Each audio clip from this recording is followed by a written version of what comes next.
Salut à tous, c'est Phoenix, bienvenue sur White Peace Coming. On se retrouve aujourd'hui pour parler du dernier devlog, le 133. On va faire un petit tour d'horizon de ce qui s'y passe. On commence avec les pistolets qui ont vu leur animation être modifiée. Elles sont maintenant plus rapides d'une demi-seconde, donc ce qui va vouloir dire que l'on va pouvoir tirer plus rapidement quand on va dégainer les pistolets. Donc ici vous voyez les anciennes animations, et voilà maintenant les nouvelles animations suite à cette mise à jour.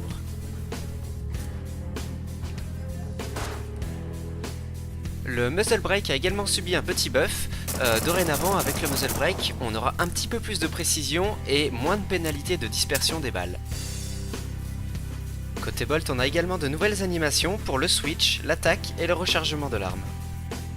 Modification également au niveau du LR300, le rond qui se trouve sur le viseur a été agrandi en plus de la correction de divers bugs.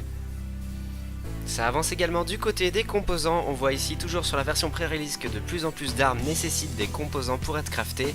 On espère vraiment que ce sera disponible pour le prochain wipe du 3 novembre.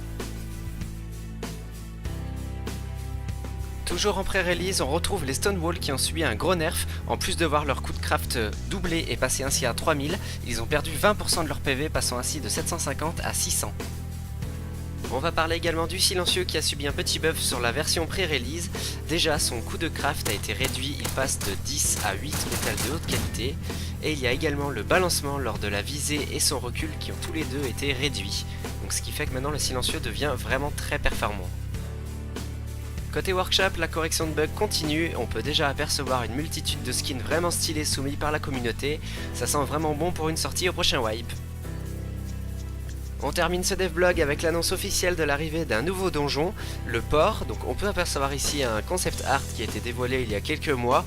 Donc on en saura plus courant novembre, pour l'instant on n'a aucun visuel de disponible, donc il va falloir prendre notre mal en patience.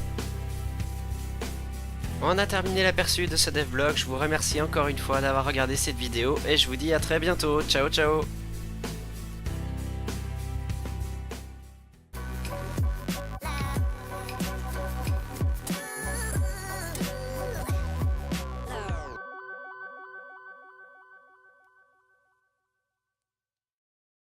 Salut à tous, c'est Phoenix, bienvenue sur White Peace Coming. On se retrouve aujourd'hui pour parler du dernier devlog, le 133. On va faire un petit tour d'horizon de ce qui s'y passe. On commence avec les pistolets qui ont vu leur animation être modifiée. Elles sont maintenant plus rapides d'une demi-seconde, donc ce qui va vouloir dire que l'on va pouvoir tirer plus rapidement quand on va dégainer les pistolets. Donc ici vous voyez les anciennes animations, et voilà maintenant les nouvelles animations suite à cette mise à jour.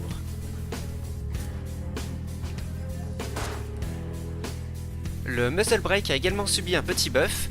Dorénavant, avec le muzzle brake, on aura un petit peu plus de précision et moins de pénalité de dispersion des balles. Côté Bolt, on a également de nouvelles animations pour le switch, l'attaque et le rechargement de l'arme. Modification également au niveau du LR300, le rond qui se trouve sur le viseur a été agrandi en plus de la correction de divers bugs. Ça avance également du côté des composants, on voit ici toujours sur la version pré-release que de plus en plus d'armes nécessitent des composants pour être craftés. On espère vraiment que ce sera disponible pour le prochain wipe du 3 novembre. Toujours en pré-release, on retrouve les Stonewall qui ont subi un gros nerf. En plus de voir leur coût de craft doubler et passer ainsi à 3000, ils ont perdu 20% de leur PV, passant ainsi de 750 à 600. On va parler également du silencieux qui a subi un petit buff sur la version pré-release. Déjà son coût de craft a été réduit, il passe de 10 à 8 métal de haute qualité. Et il y a également le balancement lors de la visée et son recul qui ont tous les deux été réduits. Donc ce qui fait que maintenant le silencieux devient vraiment très performant. Côté workshop, la correction de bugs continue, on peut déjà apercevoir une multitude de skins vraiment stylés soumis par la communauté. Ça sent vraiment bon pour une sortie au prochain wipe. On termine ce devlog avec l'annonce officielle de l'arrivée d'un nouveau donjon, le port. Donc on peut apercevoir ici un concept art qui a été dévoilé il y a quelques mois. Donc on en saura plus courant novembre, pour l'instant on n'a aucun visuel de disponible, donc il va falloir prendre notre mal en patience. On a terminé l'aperçu de ce devlog, je vous remercie encore une fois d'avoir regardé cette vidéo et je vous dis à très bientôt, ciao ciao.